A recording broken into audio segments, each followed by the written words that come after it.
నేను chief secretary గారికి instructions ఇస్తున్నా.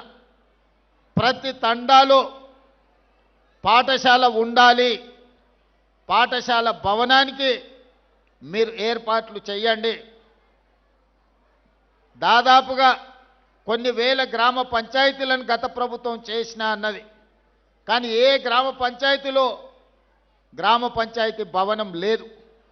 గ్రామ పంచాయతీ భవనం లేకుండా గ్రామ పంచాయతీ సర్పంచ్ ఎవరైనా గిరిజన సోదరుడే అవుతాడు. అది గూడాలు కావచ్చు, తండాలు కావచ్చు.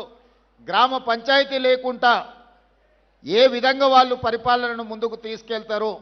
అందుకే గిరిజన గ్రామ పంచాయతీలో రాష్ట్రంలో ఎన్నుంటే అన్ని గ్రామ పంచాయతీ భవనాలు నిర్మించడానికి మీరు ప్రణాళికలు సిద్ధం చేయండి. అదేవిధంగా ఈ గూడాలకు, ఈ తండాలకు కనీసం ఒక్కటైనా బీటీ రోడ్డు ఉండాలి. మీకు ఎవరైనా బంధువులు వచ్చినా, మీ పిల్లలకి ఎవరైనా పిల్లని ఇవ్వాల్సి వస్తే, పిల్లగాన్ని చూడడానికి రావాలంటే ఊరికి రావడానికి దారి లేకపోతే ఇక పిల్లని ఎవరిస్తారా మీకు?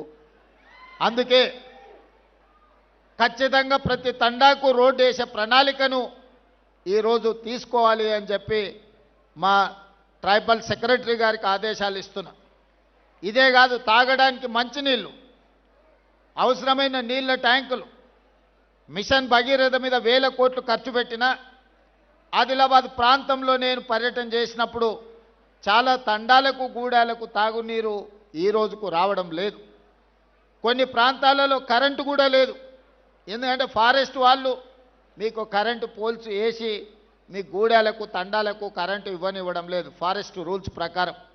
అందుకే అన్ని తండాలలో, గూడాలలో కరెంటు లైన్లు వేయడానికి ఎక్కడైతే ఇబ్బంది ఉందో కంప్లీట్గా సోలార్ ద్వారా మీకు కరెంటు ఇచ్చి, మీ వ్యవసాయ పంపు సెట్లు, సోలార్ పంపు సెట్లు ఇచ్చి మీరు వ్యవసాయం చేసుకోవడానికి అన్ని రకాల ప్రణాళికలను ఈరోజు సిద్ధం చేస్తున్నాం. ముఖ్యంగా పైలట్ ప్రాజెక్టు కింద ఈరోజు అచ్చంపేట శాసనసభ నియోజకవర్గాన్ని మొత్తం తీసుకున్నాం.